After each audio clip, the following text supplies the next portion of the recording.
Hi, we're group L1-G8 and I'm Granta Chuzia. My name is Mateo Golin. Hi, I'm Javeria Sahil. And I'm Sasha Palabra. And our TA is Sean Kirkby. And our project is FANS, which is Fire Alarm Notification System. In Canada alone, 220 people die in fires each year. At least 1 in 7 of those deaths happen in a home without a working smoke alarm, which means that the deaths of at least 32 Canadians per year are entirely preventable. How many times have you been cooking and your smoke alarm went off, only for you to disable it and go back to cooking in silence? Leaving a smoke alarm disabled accidentally can be a deadly mistake.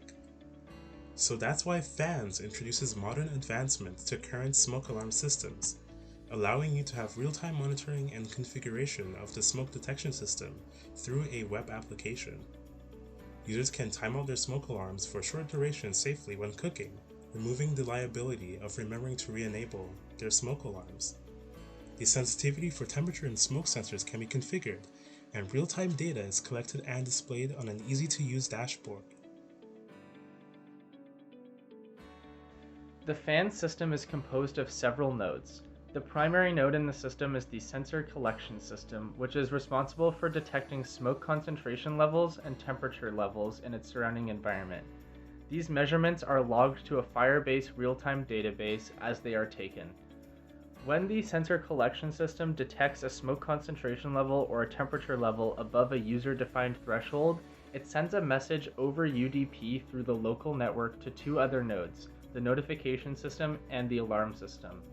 The alarm system will begin blinking and flashing an LED light, while the notification system is responsible for sending out emails to users subscribed in the local database, which is a copy of the cloud-hosted Firebase database. The cloud database also contains an emergency flag, which is set by the sensor data collection system when an emergency is active. This flag is then read by a fourth node, which is the Raspberry Pi Pico haptic alarm. When it detects that the emergency flag has been raised, the Pi Pico flashes an LED light and sounds a buzzer to the user who's wearing the wearable technology. In addition, the entire system can be controlled from a central web GUI, which is hosted on a cloud hosting node, but can also be hosted on a local device. This node communicates over the HTTP protocol to the real-time database any actions that users take, such as setting a new threshold, disabling an active emergency, viewing real-time sensor data, or adding new users to the database. Any changes made through the UI are propagated to all the affected nodes. Hello everyone. This is basically the prototype for our haptic alarm system, which is a major component for the fire alarm notification systems project. And as you can see, we have utilized a Raspberry Pi Pico, which is basically soldered on top of the breadboard. We have a piezoelectric buzzer, and we have two LEDs for visual aspects of the alerts and a button. So currently the circuit is basically indicating that there is no emergency. That's why the green LED is on.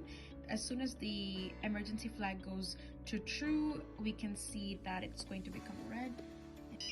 So right now it shows that there is an emergency, and I'm just quickly going to press this button right here.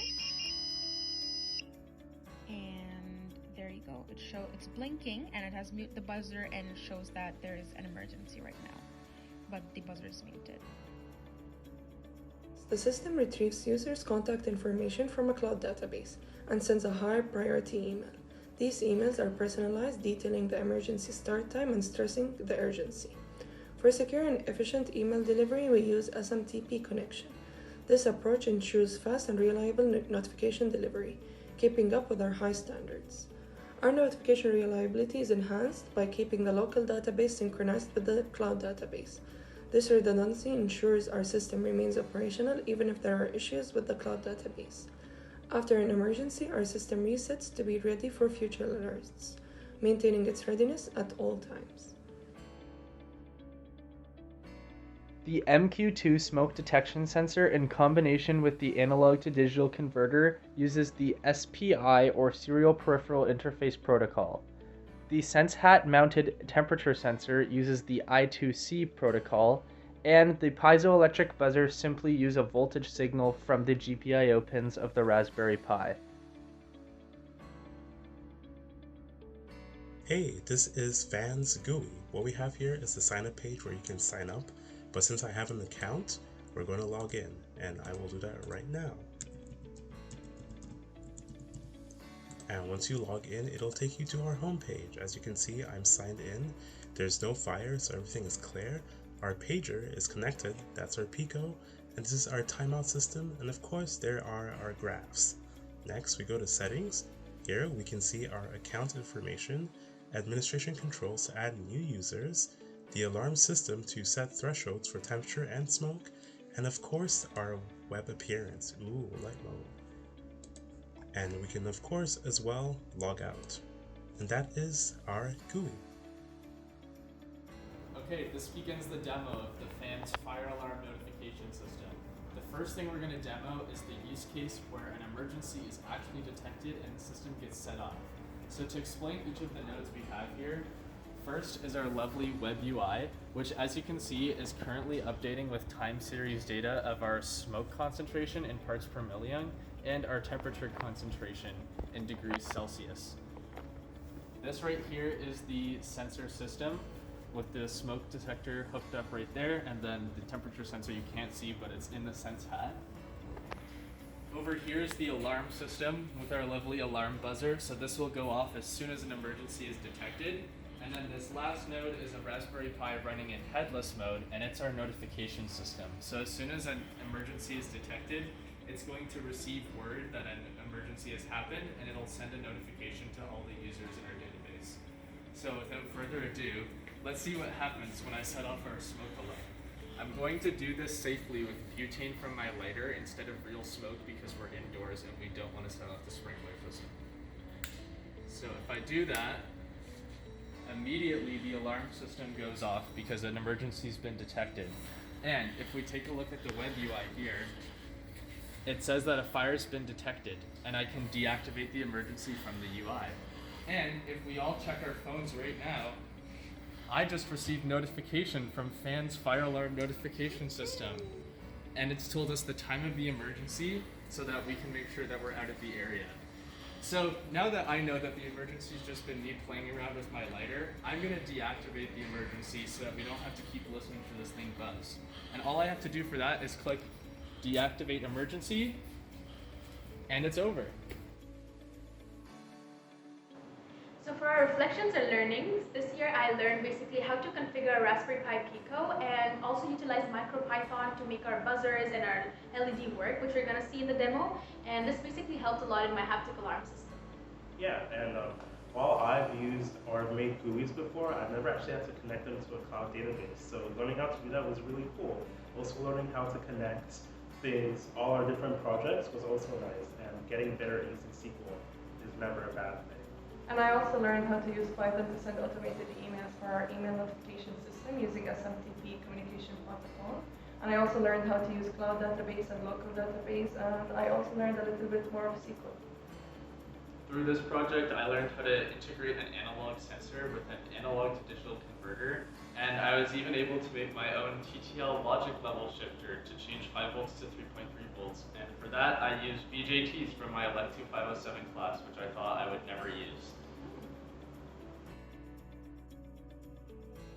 So we had a great time making this project, but if we had a chance to continue making this project, there are a few things we'd have liked to improve on. One of them being adding subscribers to our GUI so that different users can be added for different buildings. One of the other things that I think would be really cool if we implemented was, right now our haptic alarm systems cannot tell where the user is currently and who to inform. It just sends a notification to everybody. So I think it would be really intuitive if we could tell it where to buzz, like which area is affected, and to only buzz for the current users who are in that area. And then another thing that I think that would really serve the purpose of the project would be if the component for the haptic alarm system could be a much more intuitive, like watch type of thing with a smaller microcontroller. I think that would make it much more easier and user-friendly. Another thing we could do to improve our system is to use printed circuit boards for all of the boards we created, because right now all of our components are just kind of haphazardly placed on breadboards with a lot of wires, which isn't really easy for looking at the circuit and like assembling it, but maybe is easy for debugging. And with more time, we could have also 3D printed some cases for our components so that our alarm system and smoke detector could actually be installed on walls or be ceiling mounted instead of having to lie flat on a table.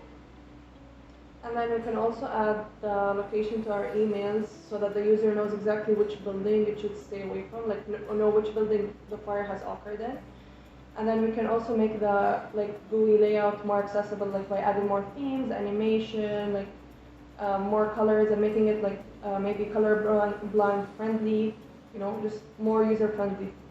Yeah, so it was a great project and we learned a lot. It was really nice being able to work on our first distributed real-time system.